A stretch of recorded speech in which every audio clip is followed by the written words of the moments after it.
नमस्कार दोस्तों, कैसे हैं आप सब। विज़राइंस टेस्ट सीरीज़ में आपका स्वागत है। ये टेस्ट सीरीज़ नंबर 2 का सेकंड पार्ट है। इसमें हम क्वेश्चन नंबर 26 से बात करेंगे। ठीक है, 26 नंबर क्या कहता है? With reference to the political parties as recognised by the election Commission consider the following statement. यानी कि पॉलिटिकल पार्टीज़ के बारे में हमें स्टेटमेंट कंसिडर करना है। पहले लिखा हुआ है the election commission recognises the parties as the national parties और the state parties on the basis of their poll performance. तो जो स्टेटमेंट है वो क्या है 26 का, वो बेसिकली सही है कि जो भी इलेक्शन कमीशन होता है वो पॉलिटिकल पार्टीज़ को रिकॉग्नाइज करता है on the basis of their poll performance. वैसे सही से बोला जाए तो लास्ट पोल परफॉर्मेंस। ठीक है, जो भी लास्ट पोल परफॉर्मेंस होती है उसके बिहाफ पे उनको ये डिसाइड करता है। ठीक है, फिर नेक्स्ट बात करते हैं the recognition of the grant of the election Commission to political parties determines their right to certain privileges in the elections. ये भी सही है कि अगर कोई भी इलेक्शन कमीशन जो है पॉलिटिकल पार्टीज़ को अगर रिकग्निशन ग्रांट करता है, अगर ये बोला जाता है इलेक्शन कमीशन के द्वारा, ठीक है आप आज से एक नेशनल पार्टी हैं, ठीक है नेशनल पार्टी हैं, तो कहीं ना कहीं कुछ सारे प्रिविलेजेस जो हैं उसको मिल जाते हैं। ठीक है, तो ये भी स्टेटमेंट सही है। और वैसे भी अगर बात की जाए कि जैसे नेशनल पार्टी है, तो किसी भी एक पार्टी को नेशनल पार्टी बनने के लिए क्या करना पड़ता है कि पिछले यानी कि लास्ट जनरल इलेक्शन में उसका उसको 1% जो भी वैलिड वोट थे उसका मिलना चाहिए। अगर किसी भी पॉलिटिकल पार्टी को नेशनल, मतलब और भी कई सारे क्राइटेरिया हैं, ठीक है, अपार्ट फ्रॉम दैट ये पता होना चाहिए कि बेसिकली लास्ट जनरल इलेक्शन में उसको उसका वैलिड वोट का 1% मिलना चाहिए। और ध्यान दीजिएगा कि इलेक्शन कमीशन भी किसी भी पार्टी को रिकॉग्निशन दे सकता है, रिकॉग्नाइज कर सकता है, लेकिन इलेक्शन कमीशन किसी भी पॉलिटिकल पार्टी को रिकॉग्निशन देने के बाद पहले तो रजिस्टर कर सकता है। ठीक है, जैसे ही रिकॉग्निशन दिया तो वो पार्टी क्या हो गई, रजिस्टर हो गई। रजिस्टर करने के बाद उसको डी रजिस्टर नहीं कर सकता, ये पता होना चाहिए। डी रजिस्टर उसको नहीं कर सकता। ठीक है, तो ये चीज़ आपको पता होनी चाहिए। ठीक है, बाकी अगर बात की जाए इलेक्शन कमीशन के बारे में, पता है एक कॉन्स्टिट्यूशनल बॉडी है, अंडर आर्टिकल 324 इसका मेंशन किया गया है। ठीक है, तो उस हिसाब से देखा जाए तो हमारे जो अ, दोनों ऑप्शन है वो क्या है 26 में करेक्ट हो गए। नेक्स्ट बात करते हैं 27 बात करता है कि the prime minister of the India is the chairman of the NITI Aayog, inter state council या नेशनल इंटीग्रेशन काउंसिल। तो किसके जो प्राइम मिनिस्टर हैं वो चेयरमैन हैं। ठीक है, तो देखा जाए कि प्राइम मिनिस्टर के बारे में अगर बात किया जाए, ठीक है, तो वो प्राइम मिनिस्टर जो होते हैं बेसिकली वो चेयरमैन तो होते ही हैं किसके, नीति आयोग के, आपको पता है। और उसके बाद इंटर स्टेट काउंसिल जो होती है इसके भी प्राइम मिनिस्टर क्या होते हैं, चेयरपर्सन होते हैं। और उसके बाद जो नेशनल इंटीग्रेशन काउंसिल होती है इसके भी प्राइम मिनिस्टर क्या होते हैं, प्राइम मिनिस्टर चेयरपर्सन होते हैं। ठीक है, और अगर एक और बात की जैसे नेशनल वाटर रिसोर्स काउंसिल, एक और बात की जाए national water resource council, water resource council, इसके भी चेयरपर्सन कौन होते हैं, प्राइम मिनिस्टर। ठीक, नीति आयोग की बात किया जाए, आपको पता है कि 1 जनवरी 2015 में नीति आयोग का फॉर्मेशन किया गया था, इसका फुल फॉर्म है national institute for transforming India. ठीक, उसके बाद इंटर स्टेट काउंसिल, ठीक है, इंटर स्टेट काउंसिल जो है इसका जो मेंशन है वो आर्टिकल 263 के अंतर्गत किया हुआ है। ठीक है, तो ये चीज़ पता होनी चाहिए आपको। और बाकी बात कर रहे हैं कि नेशनल इंटीग्रेशन जो काउंसिल है ये एक एक्स्ट्रा जुडिशियल काउंसिल है। ये कैसी है, extra judicial, sorry extra constitutional.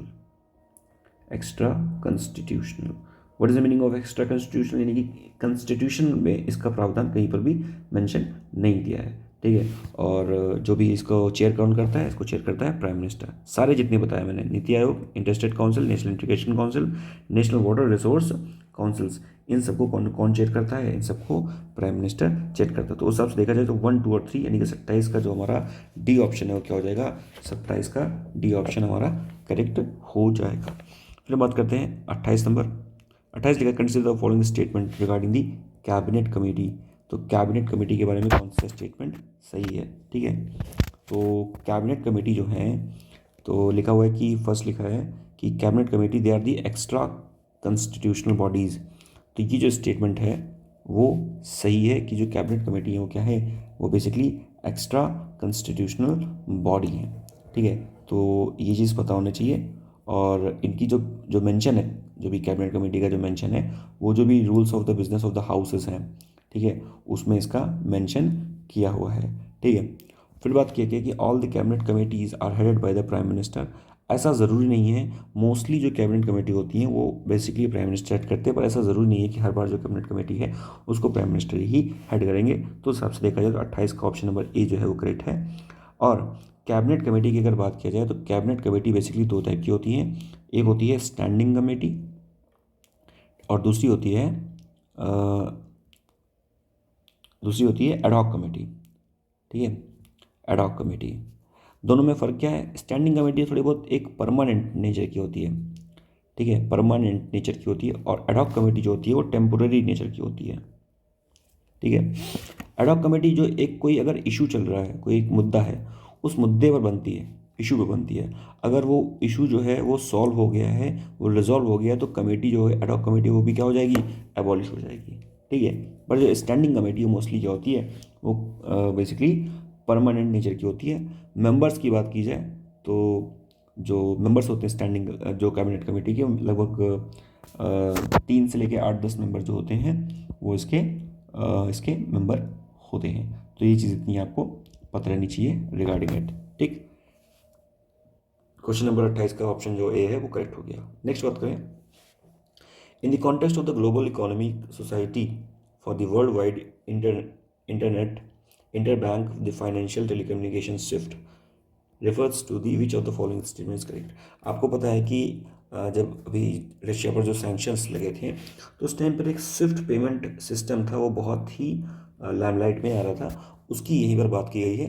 ठीक है, जो स्विफ्ट पेमेंट सिस्टम है, ठीक है, जिसका फुल फॉर्म क्या है, society for the world wide inter bank financial communication. तो बेसिकली ये स्विफ्ट पेमेंट सिस्टम है क्या? ठीक है, तो अगर इसकी बात किया जाए तो बेसिकली क्या है कि it operates as the middle man to verify the information of the transaction by providing the secure financial messaging services. ये इसका ऑप्शन सही है। कहने का मतलब स्विफ्ट जो बेसिकली मेथड है वो एक मेथड ऑफ पेमेंट का सिस्टम है। मतलब स्विफ्ट पेमेंट सिस्टम से आप ट्रांजैक्शन नहीं करोगे, लेकिन स्विफ्ट पेमेंट सिस्टम क्या करेगा, वेरीफाई करेगा किसको, ट्रांजैक्शन को। आपको पता है जब रशिया यूक्रेन वॉर हो रही थी तो उस टाइम पर जो रशिया का ट्रांजैक्शन है वो एक जगह से दूसरी जगह ना जा पाए, तो उसलिए क्या किया था, वेस्टर्न कंट्रीज़ ने रशिया को स्विफ्ट पेमेंट सिस्टम से हटा दिया था। ठीक है, तो इसलिए कहीं ना कहीं हम लोग जब रशिया से ट्रेड कर रहे थे तो वो हम लोग रुपी रूबल में ट्रेड करने लगे थे। ठीक है, तो ये पता होना चाहिए ताकि हम लोग यानी कि ताकि जो रशिया है वो डॉलर को के यूज़ को अवॉइड कर सके। ठीक है, तो उस हिसाब से देखा जाए तो ये एक पेमेंट सिस्टम है जो एक मिडिल मैन की तरह काम करता है। खुद ये ट्रांजैक्शन नहीं करता, पर ये क्या करता है, ये कहीं ना कहीं मीडिएट करता है। ठीक है, ओवरऑल अगर बात की जाए पूरी दुनिया में लगभग 200 कंट्रीज़ जो हैं, ठीक है, वो इस सिस्टम को यूज़ करती हैं, जिसमें लगभग 11,000 जो बैंक्स हैं वो जुड़े हुए हैं। ठीक है, तो ये हो गए। नेक्स्ट बात करें, consider the following statement regarding the first past the post system of the election in India. तो इलेक्शन इन इंडिया में जो first past of the post system है, ठीक है, ये क्या सिस्टम है? देखिए, आपको पता है जैसे मैंने बताया कि जैसे यूपी का एक ज़िला ले लें, यूपी एक पूरा स्टेट है। अब इस स्टेट में क्या होता है कि एक डिस्ट्रिक्ट है, डिस्ट्रिक्ट में हर एक डिस्ट्रिक्ट की अलग अलग क्या है, कंस्टिट्यूएंसीज़ हैं, यानी कि एक डिस्ट्रिक्ट में कई सारी कंस्टिट्यूएंसीज़ होती हैं। ठीक है, जिसको निर्वाचन क्षेत्र भी कहते हैं। तो अब उसी निर्वाचन क्षेत्र में यानी कि जो इलेक्शन हो रहा है वो होता है कैसे, first past the post system से। ठीक है, तो ये पता होना चाहिए। तो पहला जो स्टेटमेंट लिखा हुआ है कि in this system each constituencies elects one representative, ये बिल्कुल सही है। हर एक कंस्टिट्यूएंसीज से एक जो रिप्रेजेंटेटिव वो इलेक्ट होता है, और एक डिस्ट्रिक्ट में कई सारी कंस्टिट्यूएंसीज होती हैं। Next is the winning candidate in this system must secure more than 50% votes, यानी कि जो विनिंग कैंडिडेट्स हैं इसमें उसको 50% क्या ज़्यादा वोट चाहिए, ऐसा कुछ भी नहीं है। 50% प्लस वोट उसको नहीं चाहिए। ठीक है, विन करने के लिए, उसको विन करने के लिए क्या चाहिए, उसको विन करने के लिए सिर्फ बाकी लोग हैं, यानी कि जैसे जो बाकी लोग हैं उनसे ज़्यादा वोट लाना है उसको। ठीक है, यानी कि जो भी जैसे सपोज एक ए है, ए लेके आया 30% वोट, बी लेके आया, ठीक है, 35% वोट, ठीक, सी लेके आया 40% वोट। ठीक, देखा जाए तो ए है 30, ए के पास 30 है, बी के पास 35 है, सी के पास 40 है। ठीक है, कोई भी 50% की क्राइटेरिया को पार नहीं कर पा रहा, लेकिन फिर भी जो 40 वाला है, सी वाला, उसको बहुत वोट, उसको ज़्यादा वोट मिले in compare to A and B, तो हम सी को हम विनर बोल देंगे कि सी ने क्या है, सी हमारा क्या है, विनर है। बात समझ गए? 50% वोट का कोई क्राइटेरिया नहीं है, आपको बाकी जो अदर कॉम्पिटिटेंट है, जो जो कॉम्पिटिटर हैं, उनसे ज़्यादा लाना है। ठीक है, तो हमारा देखा जाए तो पहला ऑप्शन सिर्फ सही है, तो हिसाब से 30 का क्या हो जाएगा, 30 का हमारा A option correct option. Next बात करें, consider the following statement about the electoral bond scheme. ठीक, इलेक्टोरल बॉन्ड स्कीम क्या है? ओके, पहले लिखा हुआ है कि all the political parties are eligible to receive the funding through the electoral bond, यानी कि सारी पॉलिटिकल पार्टीज इलेक्टोरल बॉन्ड के थ्रू फंडिंग रिसीव कर सकती हैं। ये स्टेटमेंट गलत है। मैंने बताया आपको कि सिर्फ वो पॉलिटिकल पार्टीज जिनको लास्ट इलेक्शन में, यानी कि पिछले इलेक्शन में 1% ऑफ द वैलिड वोट मिला है, वही इलेक्टोरल बॉन्ड स्कीम का इस्तेमाल कर सकती हैं। ठीक है, तो ये चीज़ आपको पता होनी चाहिए। ठीक, और इलेक्टोरल बॉन्ड जो स्कीम है वो 2018 में आई थी। ठीक, next is electoral bond can not be purchased by the individual person. Electoral bond है, उसको इंडिविजुअल पर्सन परचेज नहीं करता, ये भी स्टेटमेंट जो है वो गलत है। इलेक्टोरल बॉन्ड इंडिविजुअल पर्सन भी परचेज कर सकता है, और कोई इंडिविजुअल पर्सन कई लोग के साथ मिलकर एक ग्रुप में भी उसको परचेज किया जा सकता है। ठीक है, तो स्टेटमेंट दोनों क्या है, गलत है, उस हिसाब से डी हमारा जो हो जाएगा करेक्ट ऑप्शन हो जाएगा। इलेक्टोरल बॉन्ड जो स्कीम है, 2018 में इलेक्टोरल बॉन्ड स्कीम को लाया गया था। ठीक है, और ये बेसिकली इसका जो बात बताया गया है कि जो हमारा रिप्रेजेंटेशन ऑफ पीपल एक्ट था 1951 का, ठीक है, उसके सेक्शन 29A में ये बात बताया गया है कि अगर कोई भी पॉलिटिकल पार्टी को पहले रजिस्टर कैसे करना है, यानी कि जो रिप्रेजेंटेशन ऑफ पीपल एक्ट है 1951, उसके सेक्शन 29A में बताया गया है कि किसी भी पॉलिटिकल पार्टी को रजिस्टर कैसे करना है। ठीक, रजिस्टर करने के बाद वो उस पॉलिटिकल पार्टी को अगर पिछले साल के इलेक्शन में 1% ऑफ द वैलिड वोट मिले हैं, तो उस कंडीशन में उसको इलेक्टोरल बॉन्ड वो क्या है, वो इशू कर सकती है, और इलेक्टोरल बॉन्ड के थ्रू पैसा उठा सकती है। इलेक्टोरल बॉन्ड की जो डिनोमिनेशन होती है वो 1000, 10,000, ठीक है, 1 लाख और 10 लाख या 1 करोड़, ठीक है, इस अमाउंट के डिनोमिनेशन में ये चीज़ें होती हैं। और बेसिकली इलेक्टोरल बॉन्ड लेने के लिए आपको SBI बैंक में जाना पड़ेगा, यानी कि कोई भी अगर पैसे देना चाहता है इलेक्टोरल बॉन्ड के थ्रू किसी पॉलिटिकल पार्टी को, तो वो SBI के थ्रू देगा, ये पता होना चाहिए। और जो भी पैसे दिए हैं किसी आदमी ने किसी पॉलिटिकल पार्टी को थ्रू SBI, उसको 15 डेज़ के अंतर्गत आपको कैश कराना पड़ेगा, यानी कि अमाउंट निकालना पड़ेगा। ठीक है, तो ये एक मिनिमम डेज़ की क्राइटेरिया भी है, तो यहाँ से इतनी चीज़ें आपको पता होनी चाहिए। तो 31 का हमारा डी ऑप्शन जो हो जाएगा करेक्ट हो जाएगा। 32 के बाद कंसिडर द फॉलोइंग स्टेटमेंट, यहाँ पर देखते हैं। पहले लिखा हुआ है the council of the minister is an executive branch of the parliament and it is collectively governs on the behalf of the parliament.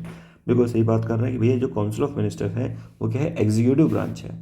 ठीक है, काउंसिल ऑफ मिनिस्टर क्या है, एग्जीक्यूटिव ब्रांच है किसकी, पार्लियामेंट की, जो कि कलेक्टिवली गवर्न होती है on the behalf of the parliament. यहाँ से आपको एक चीज़ पता होनी चाहिए, council of minister headed by the prime minister, ये क्या बनाते हैं, this forms the executive. Council of minister headed by the prime minister, ये क्या बनाते हैं, ये एग्जीक्यूटिव फॉर्म को बनाते हैं। ठीक, next it is binding on all the ministers to pursue और agree to policy for which there is collective responsibility. ठीक, तो यहाँ पर अगर बात किया जाए कि ये भी बिल्कुल सही है कि जो भी सारे मिनिस्टर्स होते हैं, ठीक है, उन पे क्या होती है, एक मोरल रिस्पॉन्सिबिलिटी होती है कि वो क्या होता है, कलेक्टिवली रिस्पॉन्सिबल होते हैं, यानी कि कलेक्टिव रिस्पॉन्सिबिलिटी की क्या होती है, मोरल ऑब्लिगेशन होता है। तो दोनों ऑप्शन जो हो जाएंगे हमारे क्या हो जाएंगे, करेक्ट हो जाएंगे। तो 32 का सी ऑप्शन हो जाएगा वो करेक्ट हो जाएगा। 33 की बात किया जाए, consider the following statement regarding the organisation of the Islamic corporation. ठीक है, तो ऑर्गेनाइजेशन ऑफ इस्लामिक कॉरपोरेशन के बारे में कौन सा स्टेटमेंट सही है, पहले लिखा हुआ है it's membership is spread over the 4 continent, this statement is correct. कि जो भी ऑर्गेनाइजेशन ऑफ इस्लामिक कॉरपोरेशन है उसकी जो मेंबरशिप है वो 4 कॉन्टिनेंट में फैली हुई है। Okay, so it is the membership spread over the 4 continent, this is quite correct. जो भी ऑर्गेनाइजेशन ऑफ इस्लामिक कॉरपोरेशन है इसकी जो मेंबरशिप है ये बेसिकली 4 कॉन्टिनेंट में स्प्रेड की गई है, यानी कि 4 कॉन्टिनेंट के मेंबर इसमें इंक्लूड होते हैं। ठीक है, जैसे हम बात करें इसमें अफ्रीका है, ठीक है ना, एशिया है ना, यूरोप है, और उसके बाद साउथ अमेरिका है। तो ये 4 कॉन्टिनेंट की जो कंट्रीज़ हैं वो इसमें इंक्लूड होती है, तो this option is quite correct. Next is recently India was granted the status of the observer, this is wrong option. Actually India को ऑब्जर्वर का स्टेटस नहीं मिला था just because of our neighbour friend Pakistan. ठीक है, पाकिस्तान की वजह से 2018 में हमें बेसिकली इस ऑब्जर्वर का स्टेटस मिलने वाला था पर नहीं मिला था, तो ये चीज़ पता होनी चाहिए। दूसरी चीज़ कि इंडिया ने 2019 में, ठीक है, इंडिया ने 2019 में बेसिकली पार्टिसिपेट किया था, ठीक है, इन ऑर्गेनाइजेशन ऑफ इस्लामिक कॉरपोरेशन की मीटिंग में, जिसमें हमारी जो फॉरेन अफेयर मिनिस्टर थी उस टाइम पे जो सुषमा स्वराज जी, ठीक है ना, लेट सुषमा स्वराज जी, ठीक है, तो उन्होंने पार्टिसिपेट किया था किसमें, ऑर्गेनाइजेशन ऑफ इस्लामिक कॉरपोरेशन की मीटिंग में।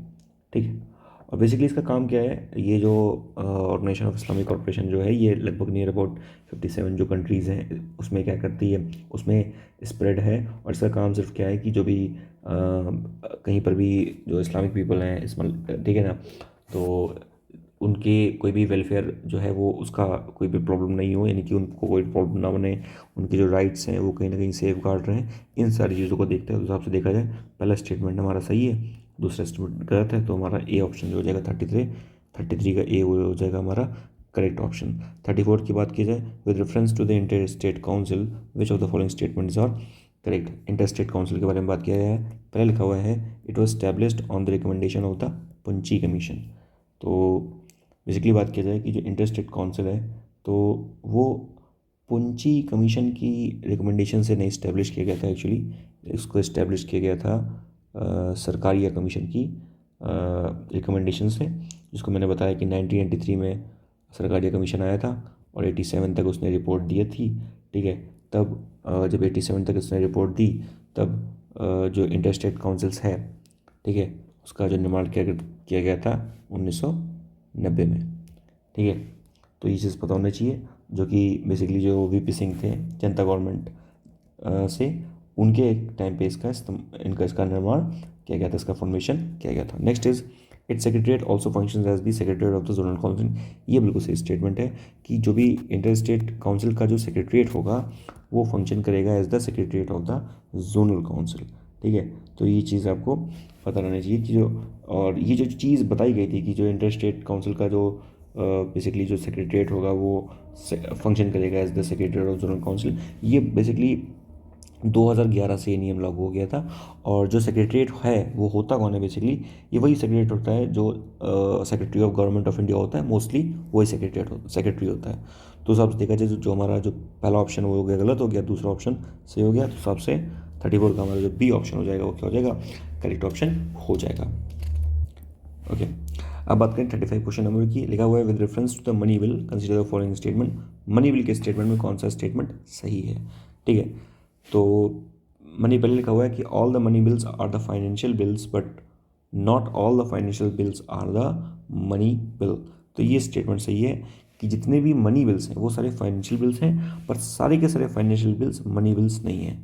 ठीक है, अब आपको लग रहा होगा कि भाई ये मनी बिल फाइनेंशियल बिल क्या चल रहा है। देखिए आर्टिकल 110 में मनी बिल का जिक्र किया गया है और मनी बिल के केस में सबसे ज़्यादा जो पावर रहती है वो लोकसभा की रहती है, तो ये चीज़ पता होनी चाहिए आपको। फाइनेंशियल बिल का जिक्र जो किया गया वो आर्टिकल 117 में किया गया है। ठीक है, तो ये चीज़ पता होनी चाहिए। और फाइनेंशियल बिल बेसिकली 2 तरह के होते हैं, फाइनेंशियल बिल टाइप ए और फाइनेंशियल बिल टाइप बेसिकली 2। तो ये चीज़ पता होनी चाहिए, जिसका जो जिक्र है वो 117 में किया गया है। तो ये स्टेटमेंट सही है कि सारे के सारे जो मनी बिल है वो कहीं ना कहीं क्या है, all the money bills are the financial bills. ठीक, but all the financial bills are not the money bill, vice versa नहीं है इसमें। Joint setting for passing the money bill is presided by the speaker. तो आपको ये पता होना चाहिए कि मनी बिल के केस में जो है जॉइंट सेटिंग का प्रावधान नहीं है, कोई भी प्रोविज़न नहीं है। तो इस हिसाब से देखा जाए तो दूसरा गलत है, पहला सही है। 35 का हमारा जो ए ऑप्शन हो जाएगा करेक्ट हो जाएगा। वैसे आपको पता होना चाहिए अगर नॉर्मल कंडीशन में अगर हम जॉइंट सेटिंग की बात कर रहे हैं, ठीक है, तो नॉर्मल कंडीशन जो जॉइंट सेटिंग है उसको बुलाता कौन है? बुलाता है प्रेसिडेंट, और जॉइंट सीटिंग के ऊपर बैठता कौन है? लोकसभा का स्पीकर। तो ये चीज़ पता होनी चाहिए। और कॉन्स्टिट्यूशनल अमेंडमेंट एक्ट के केस में जॉइंट सीटिंग का कोई भी प्रावधान नहीं होता है। ठीक है, तो 35 का A correct option. Okay, now question number 36। Question number 36 क्या बोल रहा है? With reference to the constitution of the India consider the following pairs. इसमें देखना है हमें कि कौन सा जो पेयर है वो करेक्टली मैच्ड है। पहले लिखा हुआ फॉरेस्ट यूनियन लिस्ट में आता है क्या? नहीं, फॉरेस्ट यूनियन लिस्ट में नहीं आता है। फॉरेस्ट आता है कॉन्करेंट लिस्ट में। ठीक, उसके बाद बात की है कि एग्रीकल्चर स्टेट लिस्ट में आता है, बिल्कुल सही है, एग्रीकल्चर स्टेट लिस्ट में आता है। एजुकेशन कॉन्करेंट लिस्ट में आता है, यस। सबसे देखा जाए दूसरा और तीसरा हमारा सही है। पूछ रहा है कि कौन से पेयर्स जो हैं करेक्टली मैच्ड हैं। दूसरे तीसरे हमारे पेयर्स करेक्टली मैच्ड हैं। ठीक है, उसके बाद आपको ये पता होना चाहिए कि जैसे मैंने बताया था आपको कि यूनियन लिस्ट में क्या कौन सी चीज़ें आती हैं, जैसे वॉर हो गया, डिफेंस वाली चीज़ें हैं, एजुकेशन है, नेवल मतलब एजुकेशन है, फाइनेंस वाली चीज़ें हैं, फॉरेन पॉलिसीज़ की चीज़ें, ये यूनियन लिस्ट में आती हैं। स्टेट लिस्ट में जैसे बेसिकली हमारा अगर बात किया जाए कि एग्रीकल्चर हो गया, पुलिस हो गया, प्रिजन हो गया, लोकल गवर्नमेंट, हेल्थ, लैंड, ठीक है, लैंड, लिकर, ये सारी किस्में आ रही हैं स्टेट में। कॉन्करेंट लिस्ट में वो चीज़ आती है जिसमें सेंट्रल स्टेट और दोनों क्या बना सकें, कानून बना सकें। ध्यान दीजिएगा, एक आपको ये पता होना चाहिए कि जब 42nd जो अमेंडमेंट हुआ था 1976 में, उसमें क्या होता है, जो 5 सब्जेक्ट्स थे उसको ट्रांसफ़र कर दिया गया था from the state list to the concurrent list. ठीक, कौन कौन से वो 5 सब्जेक्ट थे? जैसे पहला हो गया एजुकेशन, दूसरा हो गया हमारा फॉरेस्ट, और तीसरा हो गया हमारा वेट एंड मेजर्स। ठीक, वेट एंड मेजर्स। ठीक, और तो ये पहला हो गया, दूसरा हो गया, तीसरा वेट एंड मेजर्स, और चौथा अगर बात किया जाए so it is the protection of wild, ठीक, एनिमल्स एंड बर्ड्स। पांचवा अगर बात किया जाए it is the administration of justice,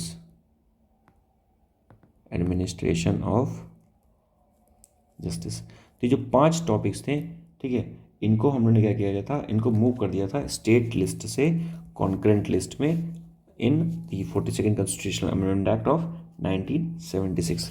तो ये चीज़ आपको पता होनी चाहिए। ठीक है, फिर हम बात करते हैं क्वेश्चन नंबर 37 के बारे में। 37 क्वेश्चन नंबर क्या बोल रहा है? Who among the following can be the electors in the election to the legislative councils of the state. यानी कि जो लेजिस्लेटिव काउंसिल है जिसका जो मेंशन किया गया है वो आर्टिकल 169 में किया गया है। ठीक, तो इस के इलेक्शन में, इसके जो मेंबर्स हैं उनके इलेक्शन में कौन कौन से लोग पार्टिसिपेट करेंगे। ठीक है, तो यहाँ पर तो कुछ बताया गया है कि लिखा हुआ है जैसे म्यूनसिपैलिटी के जो मेंबर्स हैं वो करेंगे क्या। ठीक है, तो जो म्यूनसिपैलिटी के मेंबर्स हैं वो भी क्या करते हैं, इसमें पार्टिसिपेट करते हैं। ठीक है, तो पहला ऑप्शन हो गया। नेक्स्ट इज क्या प्राइमरी स्कूल के टीचर्स करेंगे? नहीं, प्राइमरी स्कूल के टीचर्स नहीं करते हैं। ठीक है, जो टीचर्स पार्टिसिपेट भी करते हैं तो वो बेसिकली सीनियर सेकेंडरी स्कूल्स के होने चाहिए, लोअर के नहीं होंगे, तो ये भी गलत हो जाएगा। फिर लिखा हुआ है एमएलए करेंगे क्या? हाँ ठीक है, एमएलए भी करते हैं। एमपीज ऑफ द स्टेट, ठीक है, वो करेंगे क्या? नहीं, एमपी नहीं करते। उस हिसाब से जो पहला और तीसरा जो ऑप्शन हो जाएगा वो करेक्ट हो जाएगा। बी 37 बी हमारा करेक्ट ऑप्शन हो गया। ठीक है, अब बात करें कि अगर जो यहाँ पे लिखा हो म्यूनसिपालिटी से लोग करते हैं क्या? हाँ करते हैं। तो ये पता होना चाहिए 1/3 जो लोग हैं, ठीक है, वो इलेक्ट किए जाते हैं कहाँ से? From the member of the municipality. ठीक है, तो ये चीज़ पता होनी चाहिए। बाकी अगर एमएलए की बात की जाए, एमएलए कितने लोग को इलेक्ट करता है? 1/3 लोगों को एमएलए लोग इलेक्ट करते हैं, तो ये पता होना चाहिए। दूसरा ये पता होना चाहिए कि 1/12 जो लोग हैं उसको इलेक्ट करते हैं ग्रेजुएट्स। ठीक है ना, ग्रेजुएट्स जो हैं, जो ग्रेजुएट्स स्टूडेंट्स हैं, ठीक है, वो इलेक्ट करते हैं किसको? 1/12 को। और 1/12 को इलेक्ट करते हैं टीचर्स। और ये कौन से टीचर्स हैं? ये वो टीचर्स हैं जो ये वो टीचर्स हैं जो बेसिकली सीनियर सेकेंडरी में हैं, यानी कि 10+2 वाले में पढ़ा रहे हैं गवर्नमेंट स्कूल्स में ना, वो एडिट करते हैं। यहाँ पर जो ऑप्शन था इसमें लिखा था प्राइमरी स्कूल के टीचर, तो प्राइमरी स्कूल के टीचर नहीं करते हैं, सीनियर सेकेंडरी जो वाले हैं वो एडिट करेंगे। तो सबसे देखा जाए हमारा बी हो जाएगा, वो करेक्ट ऑप्शन हो जाएगा।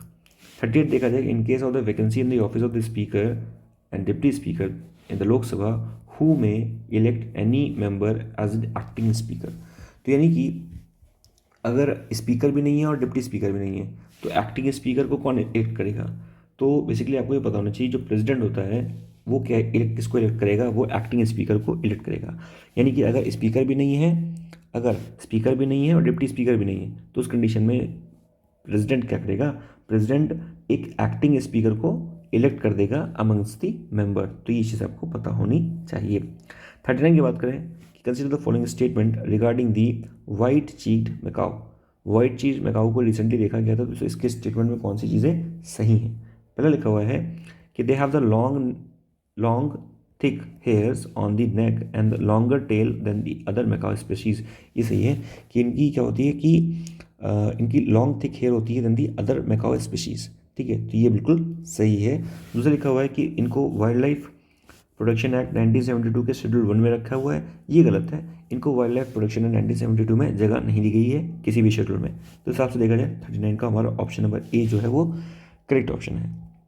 40 की बात की, consider the following statement with reference to the various state electoral offices. तो जो भी स्टेट इलेक्टोरल ऑफिसेज हैं उनके हिसाब से कौन सा स्टेटमेंट सही है?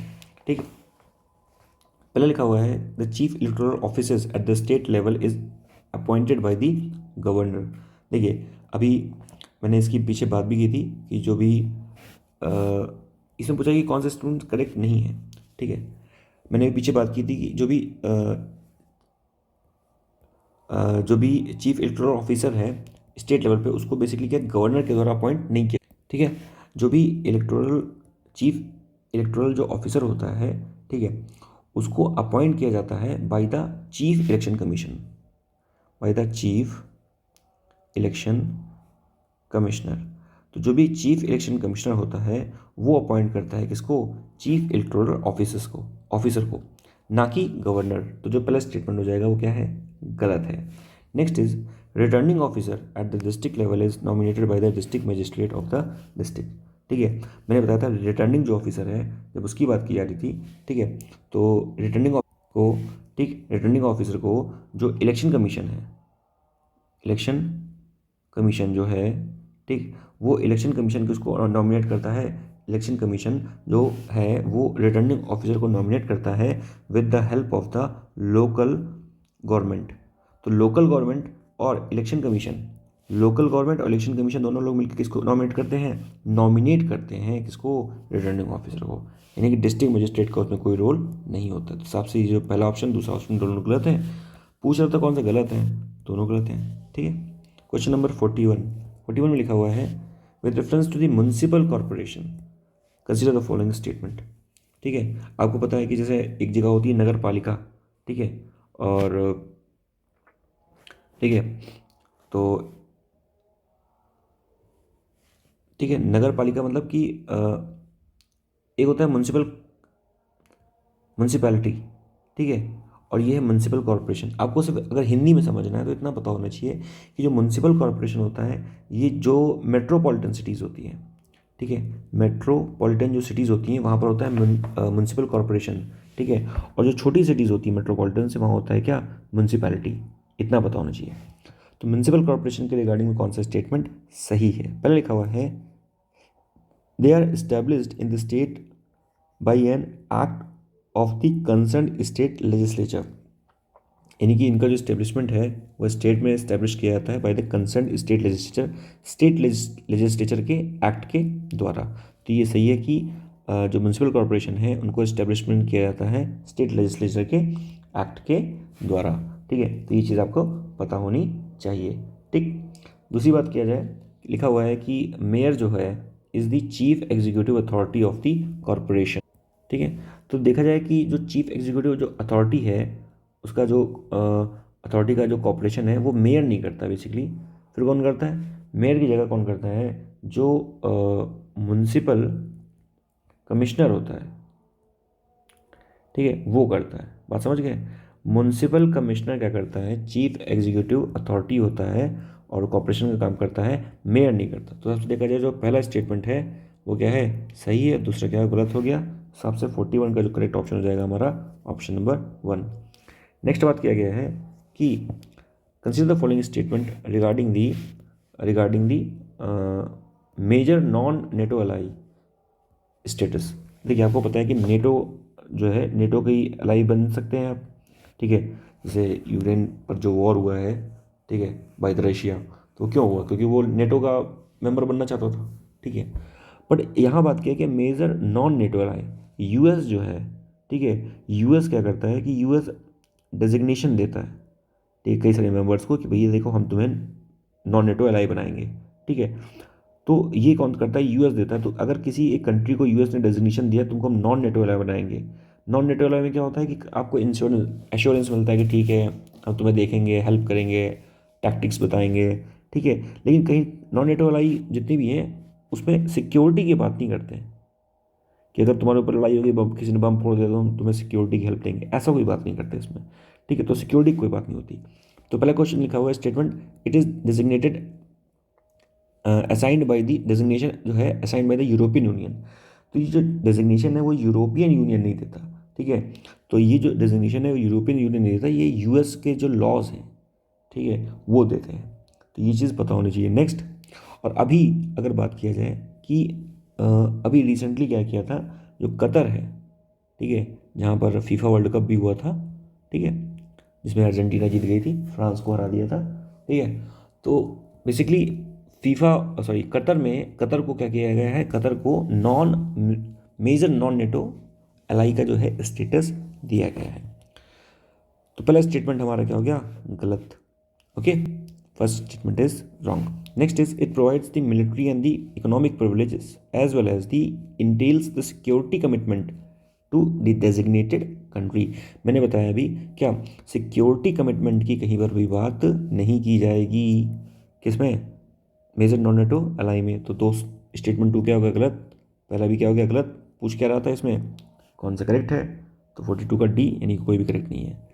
देखिए जब नेटो का अगर सिंपली बात की जाए, अगर कोई नेटो का मेंबर है तो उस कंडीशन में क्या होता है, जैसे पोलैंड पर एक मिसाइल गिर गई थी, पोलैंड पर एक मिसाइल गिर गई थी, किसकी, रशिया की, ठीक है। तो क्या, तो वहाँ बात किया गया था क्या, पोलैंड पे हमला हो गया, और पोलैंड किसका मेंबर है, नेटो का, ठीक है। नेटो में क्या है, नेटो में एक आर्टिकल 5 है, आर्टिकल 5 क्या कहता है कि अगर नेटो के किसी भी एक मेंबर पे हमला हुआ तो ये नेटो के सारे मेंबर पे हमला माना जाएगा, ठीक है।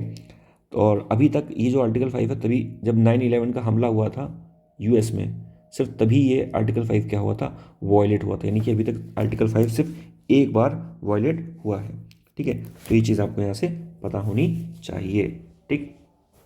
नेक्स्ट बात करें क्वेश्चन नंबर 43 के बारे में। लिखा हुआ है with reference to the private member bill consider the following statement, ठीक। प्राइवेट मेंबर बिल क्या है, आपको पता है कि जब पार्लियामेंट की बात की जाए तो वहाँ पर जो बिल प्रस्तुत किया जाता है, तो कई सारे गवर्नमेंट जो मतलब कई सारे जो मेंबर ऑफ पार्लियामेंट है वो भी बिल को प्रस्तुत कर सकते हैं, प्राइवेट मेंबर भी बिल को प्रस्तुत कर सकता है। तो यहाँ बोल रहा है कि with reference to the private member bill consider the following statement. पहले लिखा हुआ है it is the bill introduced by the any member of the parliament who is not the minister, ठीक। तो ये जो स्टेटमेंट सही है, यानी कि जिस मेंबर के द्वारा ये बिल इंट्रोड्यूस किया जा रहा है वो मिनिस्टर नहीं है, तो स्टेटमेंट बिल्कुल सही है। Next is it is drafted by the concern department in consultation with the law department. तो ये ऐसा कुछ भी नहीं है, प्राइवेट मेंबर ने बिल को इंट्रोड्यूस किया है और उसके बाद अगर जो मेंबर ऑफ पार्लियामेंट है उनको ये बिल अच्छा लग रहा है तो उसको देखेंगे, वरना उसको हटा देंगे, ठीक है। तो देखा जो पहला ऑप्शन है क्या है वो करेक्ट है, और जो दूसरा ऑप्शन, पहला ऑप्शन जो करेक्ट है, दूसरा क्या है इनकरेक्ट। तो हिसाब से 43 का जो करेक्ट ऑप्शन हो जाएगा क्या, ए, ठीक है। तो यहाँ से ये चीज़ पता होनी चाहिए। और बाकी अगर प्राइवेट मेंबर है और उसको बिल को इंट्रोड्यूस करना है तो उसके लिए 1 मंथ का जो नोटिस उसको देना पड़ेगा, ठीक है। तो ये चीज़ आपको पता होनी चाहिए। फिर बात करते हैं question number 44, consider the following statement. A member can be nominated to the Rajya Sabha for any number of times. यानी कि जो राज्यसभा है, ठीक है, जिसको परमानेंट हाउस भी कहते हैं, ठीक, उसको किसी भी नंबर ऑफ टाइम में क्या किया जा सकता है, नॉमिनेट किया जा सकता है। ये बिल्कुल सही है कि जो मेंबर हैं किसके, राज्यसभा के, ठीक, वो री इलेक्शन के लिए एलिजिबल होते हैं और उनको एन नंबर ऑफ टाइम्स जो है वो बेसिकली नॉमिनेट किया जा सकता है। तो ये बिल्कुल सही है। राज्यसभा को परमानेंट हाउस कहते हैं, बता दिया मैंने, ठीक है। और हर 2 साल में 2/3 मेंबर जो होते हैं वो क्या होते हैं, रिटायर हो जाते हैं, ठीक है। तो बेसिकली ये चीज़ पता होनी चाहिए। ओके, और यहाँ पे लिखा हुआ next is the normal term of the Rajya Sabha है 6 ईयर। मैंने बताया कि राज्यसभा एक परमानेंट हाउस है, वो डिजॉल्व नहीं होता कभी, तो उस हिसाब से कोई 6 ईयर का कोई टेन्योर बनता ही नहीं है। तो जो दूसरा स्टेटमेंट है वो क्या है, इनकरेक्ट है, पहला सिर्फ सही है। तो उस हिसाब से हमारा option number A is the correct option. 45 with reference to the Indian judiciary consider the following statement. ठीक, पहले लिखा हुआ है the oath and the affirmation for the supreme court जज is provided under the second schedules of the Indian constitution. मैंने बताया 12 schedules हैं, तो जो ओथ और अफर्मेशन जो है बेसिकली वो सेकेंड शेड्यूल में नहीं है, थर्ड शेड्यूल में है। तो ये चीज़ पता होनी चाहिए, ठीक। तो उस हिसाब से देखा जाए तो ये जो हमारा जो स्टेटमेंट हो जाएगा वो क्या हो जाएगा, गलत हो जाएगा। एनी रिटायर्ड जज of the supreme court can be called back to sit and act as a Supreme Court judge by the Chief Justice of India with the prior permission of the President. This statement is quite correct कि कोई भी जो जज है supreme court का, ठीक है, या हाई कोर्ट का, जो रिटायर हो चुका है, तो अगर CJI chief justice of India चाहें तो उसको दोबारा basically with the prior permission of the president उसको काम में लगा सकते हैं, किसी कमेटी के या किसी और के काम में, ठीक है, related to the judicial department. ये बिल्कुल सही है। तो हिसाब से देखा जाए तो हमारा जो बी ऑप्शन हो जाएगा 45, B is the correct option.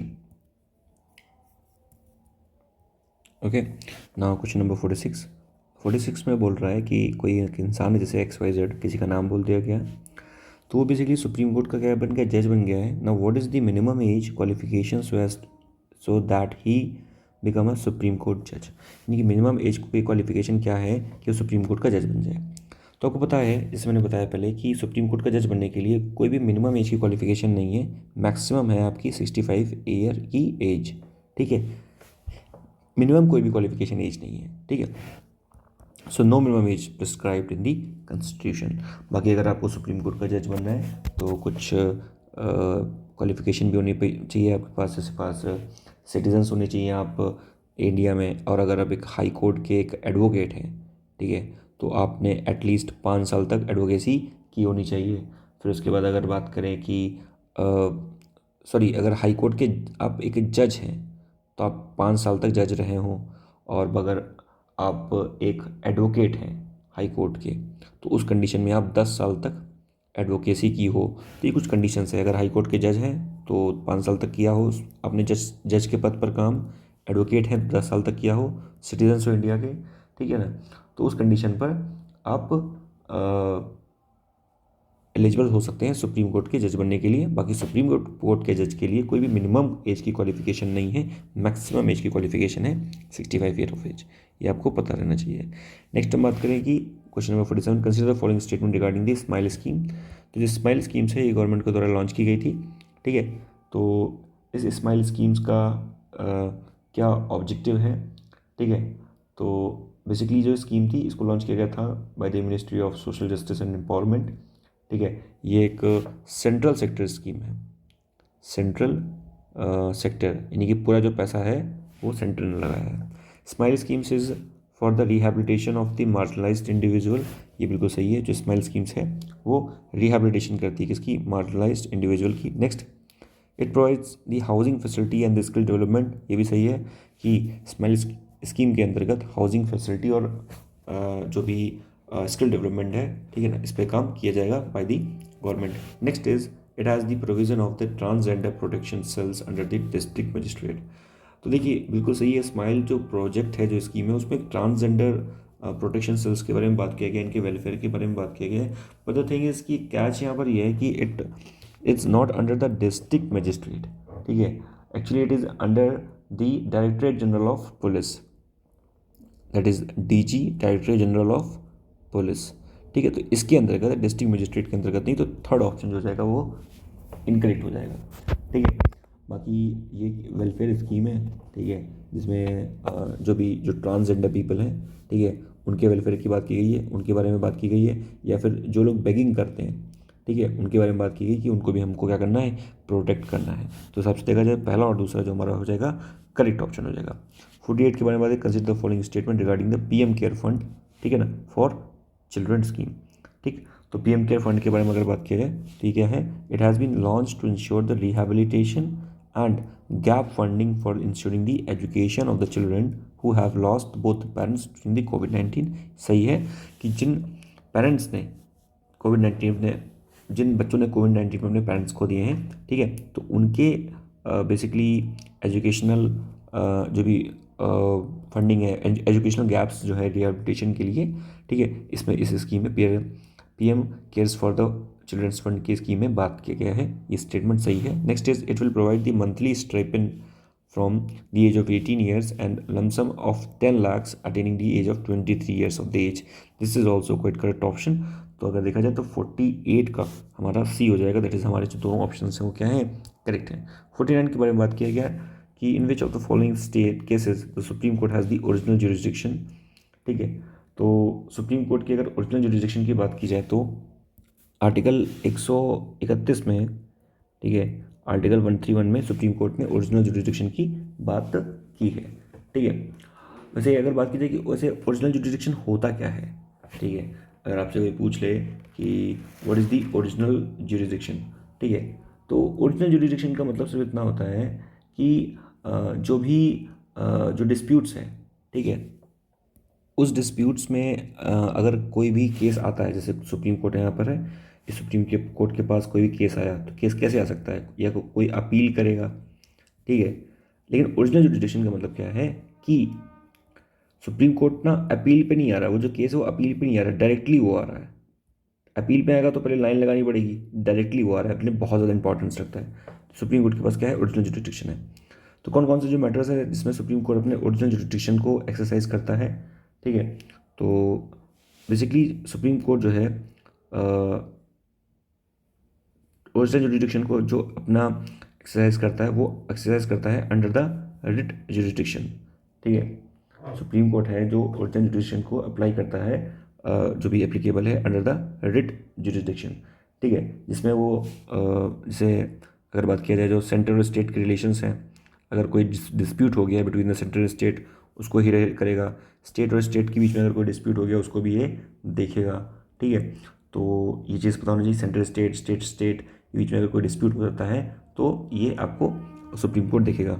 और ये पता होना चाहिए कि सुप्रीम कोर्ट के पास ओरिजिनल के साथ साथ एक्सक्लूसिव जुरिस्डिक्शन भी है। ठीक है, एक्सक्लूसिव जुरिस्डिक्शन भी नहीं, सुप्रीम कोर्ट के पास ओरिजिनल के साथ साथ एक्सक्लूसिव जुरिस्डिक्शन भी है। ठीक है, एक्सक्लूसिव जुरिस्डिक्शन का मतलब क्या होता है कि कोई और अदर कोर्ट इस केस को हैंडल नहीं करेगा, सिर्फ कौन हैंडल करेगा, सुप्रीम कोर्ट। इसको बोलते हैं एक्सक्लूसिव जुरिस्डिक्शन। ओरिजिनल जुरिस्डिक्शन का मतलब मैंने क्या बताया, ओरिजिनल जुरिस्डिक्शन का मतलब बताया कि जो भी केसेस हैं वो अपील बेसिस पे नहीं आएंगे, डायरेक्टली आएंगे, क्योंकि वो बहुत ही सिग्निफिकेंट इम्पोर्टेंस के हैं। ठीक है, तो ये चीज़ आपको पता रहनी चाहिए। तो उस हिसाब से देखा जाए तो हमारा जो डी ऑप्शन हो जाएगा 49 करेक्ट हो जाएगा। 50 ये लास्ट क्वेश्चन इस वीडियो का, इसमें बात की जाएगा recently the supreme Court asked the centre and state to respond to the petition to enforce the fundamental duties of the citizens. In this context consider the following statement regarding the fundamental duty. Fundamental duty के बारे में हमें question पूछा गया है, fundamental duty के बारे में क्वेश्चन पूछा गया है, बोला गया है कि at present there are 14 fundamental duty. गलत है, अभी करंट टाइम पे 11 फंडामेंटल ड्यूटी हैं। ठीक है, तो ये चीज़ पता होनी चाहिए। Next is after their incorporation in the constitution the part that enshrines the fundamental duty has been amended by 1। बिल्कुल सही है, ओरिजिनली जब हमारी फंडामेंटल ड्यूटीज़ को ऐड किया गया था, ठीक है, तो उस टाइम पर 10 फंडामेंटल ड्यूटीज़ थी, 11वीं फंडामेंटल हमने ड्यूटी ऐड की है by the 86th constitutional amendment act 2002। इसके अंतर्गत हमने एजुकेशन को भी, अर्ली चाइल्डहुड केयर और एजुकेशन को हमने इनरोलमेंट दिया है। तो ये बात सही है कि एक बार जब से इनरोलमेंट किया गया है फंडामेंटल ड्यूटीज़ का, उससे एक बार सिर्फ इसको क्या किया गया है, अमेंड किया गया है। तो ये जो पहला स्टेटमेंट है क्या है, वो करेक्ट है। फंडामेंटल ड्यूटीज़ की बात की जाए तो ये हमारे पार्ट 4A में है, 51A आर्टिकल में आती है, टोटल 11 फंडामेंटल ड्यूटी हैं।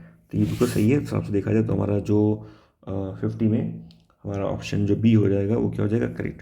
ठीक है, इस वीडियो में इतना करते हैं। नेक्स्ट वीडियो में हम लोग क्वेश्चन नंबर 51 से बात करेंगे। अगर आपको वीडियो अच्छी लग रही हो तो प्लीज़ वीडियो को लाइक करें और चैनल को सब्सक्राइब करें और अपने दोस्तों से ज़्यादा इस वीडियो को साझा करें और चैनल को सपोर्ट करें, प्यार दें, स्प्रेड करें। Till then take care, goodbye, जय हिंद, जय भारत।